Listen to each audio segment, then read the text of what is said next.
Buying an e-scooter is easy.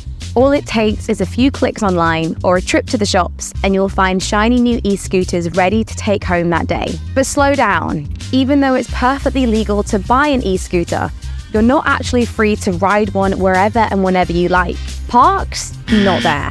Pavement?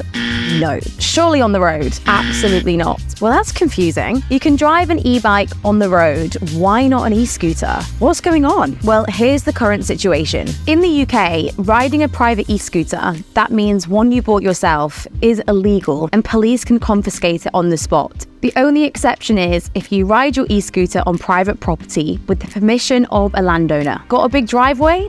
Go nuts. If you're still confused, that might be because in some UK cities, there are official e-scooter trials happening run by companies like Tia, Lime, Voi, Dot and Spin. Before considering whether to legalise private e-scooter use, the government is using these trials to gather data on whether they can help improve mobility whilst reducing congestion and pollution, and whether they can be used safely and legally. In these trial areas, you can legally hire and ride an e-scooter, so long as you follow the rules. You can only ride a trial e-scooter, not your own private one. Riders must be at least 16 years old. The max speed is 15.5 miles per hour. Riding on pavements is prohibited, and so is carrying passengers.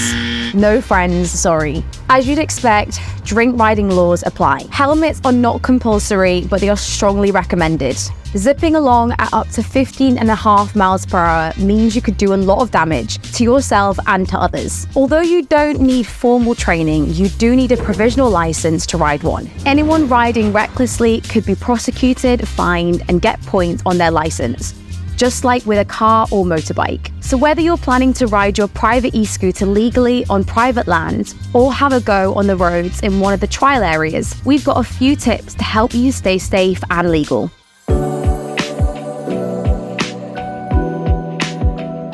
E-scooters aren't cheap, and you'll want yours to last as long as possible. The key is knowing how to look after it properly. Here are 3 tips to help you ride safely for longer. Tip 1.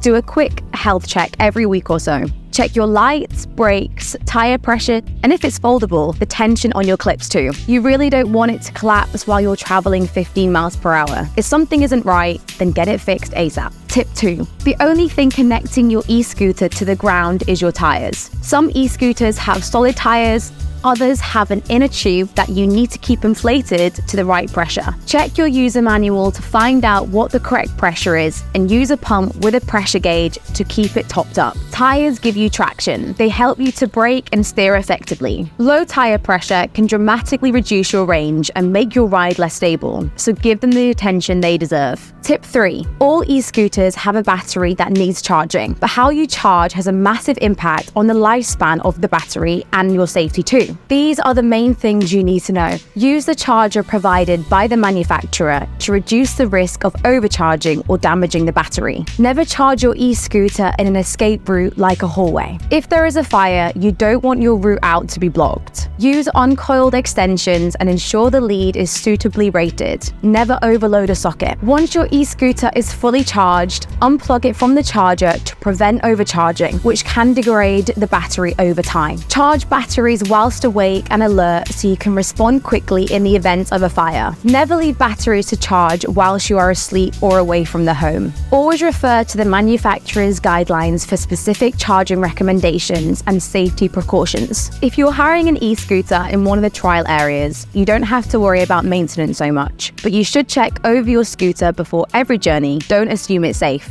Check for any visible damage, such as cracks, dents, or loose parts. Ensure the handlebars, brakes, and wheels are secure. Apply the brakes gently to ensure they respond effectively and bring the scooter to a smooth stop. Check the tires are in good condition and not underinflated. Turn on the lights to ensure they are functioning correctly. Gradually accelerate to ensure the throttle responds smoothly and the scooter accelerates without any sudden jerks or hesitations. Ensure the battery has sufficient charge for your intended ride and that there are no warning lights indicating battery issues. Pay attention to any unusual sounds such as grinding or squeaking, which may indicate mechanical problems that need addressing. The bottom line is that if it doesn't feel safe, then stop riding. Report it and switch to another scooter.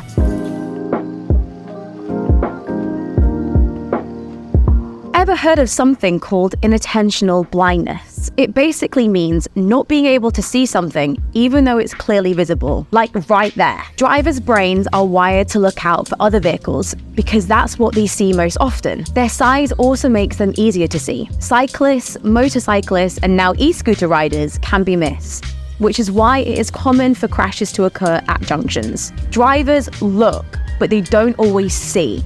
And for e-scooter riders, the dangers aren't just from cars, vans, or buses. Very small wheels make it easy for even confident riders to lose control, even when no one else is involved. So you've got to look out for potholes and even loose stones. Imagine clipping the curb at that speed, or a lamppost, railings, bollards. So wearing a helmet may not be compulsory, but it's highly, highly recommended. Helmets decrease the risk of head and brain injury by up to 88% and facial injury by 65%. So put the helmet on and stay beautiful and not like this. The good news is that there are plenty of things you can do to protect yourself. Here are a couple of easy ones. Skin burns are no joke, so rethink the shorts and t-shirt look. Fabrics like denim will give you much greater protection if you take a spill. And whilst you're gaining experience, consider elbow and knee pads too. And make it easier for other road users to see you. Reflectors, personal lights, or simply wearing brighter colours can make you more visible to other road users, reducing the risk of collisions, especially in low light conditions. The modern world is mostly bland.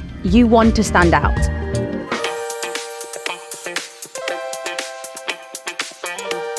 Riding an e-scooter safely is all about being mindful and aware of your surroundings. Here are 6 tips to become a great rider. Firstly, keep your speed in check. Stick to the designated speed limits and adjust your pace based on road conditions. The wetter the road, the slower you need to go. 2.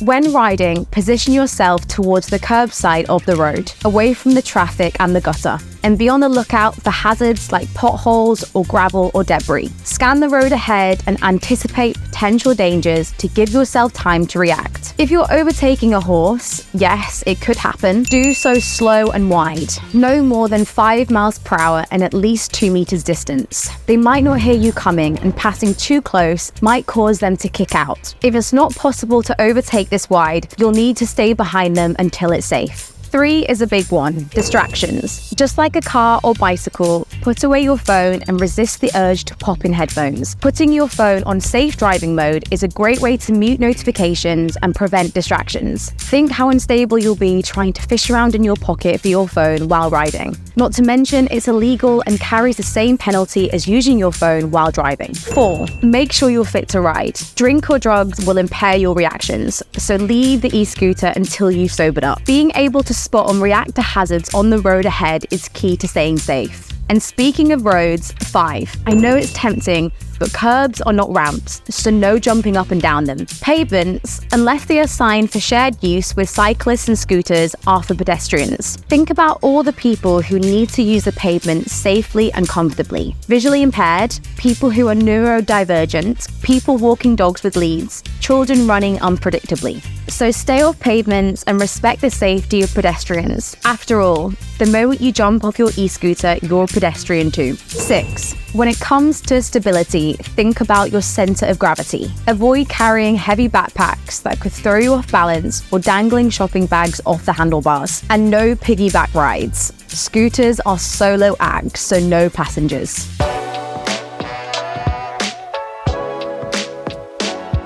E-scooter riders are simultaneously vulnerable and capable of causing serious injury to others, which is why the government is currently limiting their use, and the law takes illegal riding so seriously. Imagine someone stepping out from a shop into the path of an e-scooter traveling 50 miles per hour. How would you feel if that happened to someone you know? Angry? Upset? Frustrated? And what would the consequences be in this scenario? This can include points on your license, being prosecuted so you get a criminal record, a fine, being sued for compensation, confiscation of your e-scooter, and if you hurt someone whilst riding recklessly, maybe even prison. And if you're under 18, your parents will be questioned by the police and potentially be liable too. Currently, there are only 2 ways to ride an e-scooter legally: on private property with the express permission of the landowner, or as part of a government-approved trial. Lots of cities have these trials. Just look for these companies, Tier, Lime, Voy, Dot, and Spin. But remember, you can't just rock up and use your private e-scooter on the roads in these areas. You have to hire one of theirs. Private e-scooters are for private property only. The law may change in future, but for now at least, private e-scooters can be ridden on private land only. So if you've just bought a shiny new e-scooter and you're itching to get out on it, really think about how you can use it safely and legally.